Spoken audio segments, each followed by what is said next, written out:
नमस्कार दोस्तों, मैं आरती कौशिक एक बार पुनः अभिनंदन करती हूँ, आपका स्वागत करती हूँ अपने YouTube चैनल हिंदी व्याकरण बाय आरती कौशिक के साथ। तो चलिए दोस्तों, शुरुआत करते हैं अपने उन अविकारी शब्दों की, उसके बचे हुए प्रकारों की जो कि हम पढ़ रहे थे। तो अविकारी शब्दों की अगर बात करें तो हम पढ़ रहे थे, हमने किसके बारे में जाना था? क्रिया विशेषण हम पूरा कर चुके हैं। संबंध बोधक, समुच्चय बोधक और विस्मयादि बोधक का हमने शाब्दिक अर्थ जानते हुए ये किस विषय में हमें आगे पढ़ाने वाले हैं उस विषय की हमने बात कर ली थी। तो चलिए आज बात करते हैं अपने विषय की, जो कि हमारा विषय चल रहा है अब किसका? आज बात करते हैं अपने विषय यानी कि दूसरा प्रकार जो जा रहा है हमारा संबंध बोधक अव्यय। किसकी? संबंध बोधक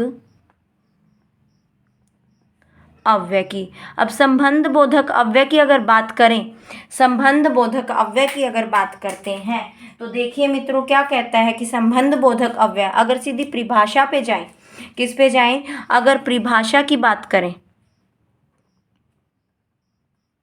परिभाषा की बात करते हैं तो देखिए दोस्तों, यानी कि संबंध का बात कराने वाली, संबंध का बोध कराने वाले शब्दों को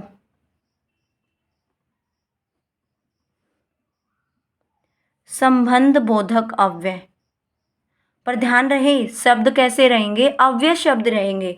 कराने वाले अव्यय शब्दों को, कराने वाले अव्यय शब्दों को संबंध बोधक अव्यय, संबंध बोधक अव्यय कहा जाता है।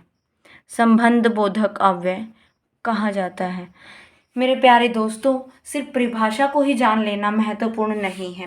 सिर्फ परिभाषा के आधार पर हम यह नहीं कह सकते कि हमने संबंध बोधक को जान लिया है या पढ़ लिया है। इसका प्रयोग, महत्वपूर्ण तथ्य यह आता है कि इसका प्रयोग कहाँ होगा, किस प्रकार होगा, कैसे शब्दों का हम प्रयोग करने वाले हैं। यानी कि जब तक हमें सिर्फ परिभाषा को अगर रटना होता तो हम किताबों में देखकर आराम से रट लेते, लेकिन हमें तथ्य को समझना है, रटना बिल्कुल नहीं है। क्योंकि अगर सिर्फ रटेंगे या उदाहरणों के आधार पर चलेंगे तो हम 10 उदाहरण पढ़ लेंगे, 15 उदाहरण पढ़ लेंगे, लेकिन हमारी व्याकरण 15 उदाहरणों तक सीमित नहीं है। उससे अगर कोई अलग कोई उदाहरण अगर आ जाए तो वहां पर हम फिर से वही चक्रित रहकर रह जाएंगे, भ्रमित रहकर रह जाएंगे। तो हमें तथ्य को समझना है, ना कि उसे रटना है। तो देखिए, मैं आपको बताती हूँ कि इनका प्रयोग कहाँ होगा, संबंध बोधक का। इनका प्रयोग दो संज्ञा या सर्वनाम शब्दों के बीच, या हम मुख्य भाषा में अगर बात करें सर्वनाम की जगह हम कह सकते हैं सर्वनाम पदों के बीच, सर्वनाम पदों को जोड़ने हेतु किया जाता है। पदों को जोड़ने हेतु किया जाता है। अब आपको परिभाषा का ध्यान, ये सिर्फ आपको प्रयोग बता रहा है कि इसका प्रयोग कहाँ होता है, ये परिभाषा नहीं है।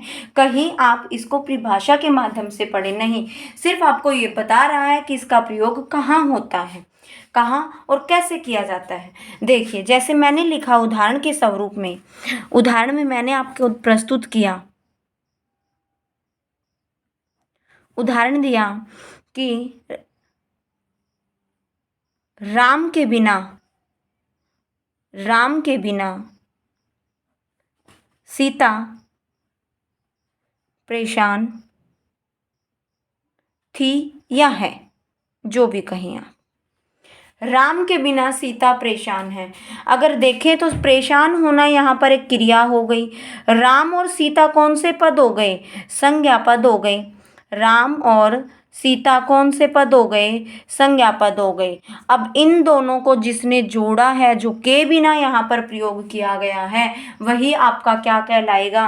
वही आपका कहलाएगा संबंध बोधक अव्यय। यहाँ पर मैं इसके कुछ और शब्द आपके सामने प्रस्तुत करूंगी, जैसे कि संबंध बोधक अव्यय की यानी कि जो मुख्य शब्द मैं प्रस्तुत करने जा रही हूँ वो ये इस प्रकार होंगे। देखिए, जो शब्द होंगे यानी कि संबंध बोधक, संबंध बोधक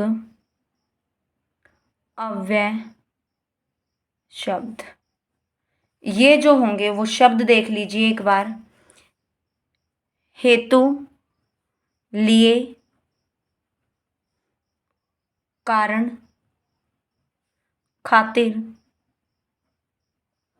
मारे, के चलते, मेरे खातिर, संग, साथ, सहित,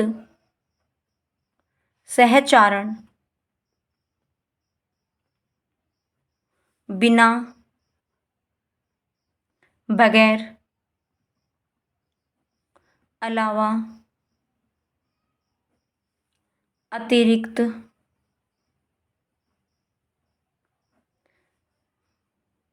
वास्ते, बिन, बदले, मेरे बदले तुम, इस प्रकार से पलटे, आगे, पीछे, इधर उधर,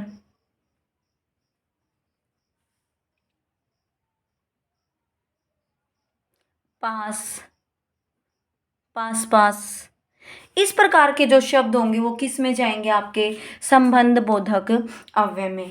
अब देखिए, यहाँ पर दिमाग में प्रश्न जरूर आया होगा कि इधर उधर, ये तो क्रिया की यानी कि जब क्रिया के आगे लगते हैं तो क्रिया की विशेषता बता रहे हैं, है ना। तो ध्यान रहे बच्चों कि ये वाले शब्द अगर वहाँ पर प्रयोग हो रहे हैं, किसी क्रिया के आगे लग रहे हैं, तो ये क्रिया की विशेषता बता रहे हैं।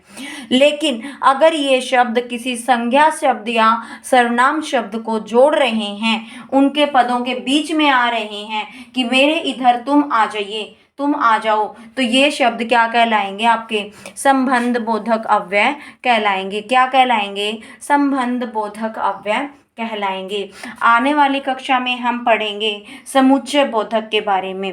तो आज के लिए इतना ही। जय हिंद, जय भारत।